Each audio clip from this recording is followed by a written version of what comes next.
Hi hello అండి, welcome back to our channel. Friends అందరూ ఎలా ఉన్నారు, బాగున్నారా? మేమైతే చాలా బాగున్నామండి.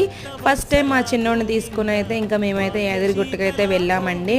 లక్ష్మీ నరసింహస్వామి వారిని అయితే ఇంకా దర్శించుకున్నాం అనమాట. దర్శనాలు అయితే బాగా అయ్యాయండి, చాలా బాగుందన్నమాట. మనసు కూడా చాలా ప్రశాంతంగా ఉందండి.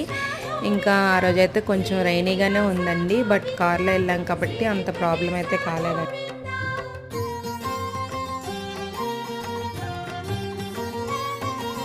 శ్రీరమాలోల గోవింద క్షమాసాగర గోవింద గోవింద హరి గోవింద గోకుల నందన గోవింద. ఇంకా ఫైనల్లీ మేమైతే ఇంటికి వచ్చేటప్పుడు మా చిన్నబాబు కోసం అయితే ఒక టాయ్ తీసుకున్నామండి, టెడ్డీ బేర్ ఒకటి తీసుకున్నాం అనమాట. ఇంకా మా పెద్ద బాబు కోసం అయితే ఒక హెలికాప్టర్ అయితే తీసుకున్నాము. అలాగే మా చిన్నబాబు కోసం ఒక ర్యాబిట్ క్యాప్ అయితే తీసుకున్నామండి.